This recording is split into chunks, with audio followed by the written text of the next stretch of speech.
এবং তাদের যে বকেয়া বেতন ভাতাদি রয়েছে এই বেতন ভাতাদি পরিশোধ করতে হবে সংগ্রামী বন্ধুরা। এখনো এই আশার কর্তৃপক্ষ স্পষ্ট করেন নাই যে তাদের চাকরি আছে না তাদের চাকরি নাই।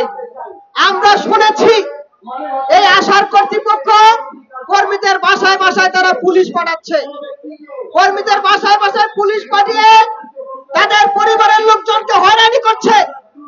একদিকে শ্রমিকরা কর্মীরা বিভিন্ন জায়গায় অভিযোগ দিয়ে দাঁড়ে দাঁড়ে ঘুরছেন, তাদের চাকরি নাই, বেতন নাই। অন্যদিকে এই আশার কর্তৃপক্ষ কর্মীদের বাসায় বাড়িতে বাড়িতে পুলিশ পাঠিয়ে তাদেরকে হয়রানি করছে। আমরা এটা তীব্র নিন্দা এবং প্রতিবাদ জানাই।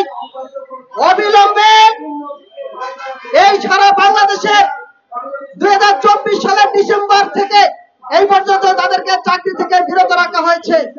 এই কর্মীদেরকে পুনরায় চাকরিতে পুনর্বহাল করাতে হবে এবং প্রভিডেন্ট ফান্ডে তাদের যে অংশীদারিত্ব রয়েছে আইনগতভাবে তাদের প্রভিডেন্ট ফান্ডের টাকা পরিশোধ করতে হবে এবং কোম্পানি যদি তাদের এই আশা যদি তাদেরকে না রাখে তাদেরকে ক্ষতিপূরণ, তাদের গ্র্যাচুইটি এবং আইনানুগ যে সুযোগ সুবিধা রয়েছে, আশার নীতিমালা এবং আইনগত যে পাওনাদি রয়েছে এই পাওনাদি পরিশোধ করতে হবে সংগ্রামী বন্ধুরা।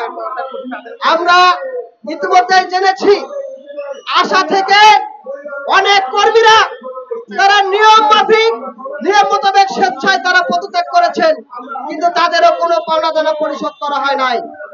এবং আপনারা জানেন উদ্দেশ্য প্রণীতভাবে কিছু কর্মীকে তারা সাময়িকভাবে কারণ দর্শানোর নোটিশ দিয়ে তাদেরকে বাইরে রেখেছে।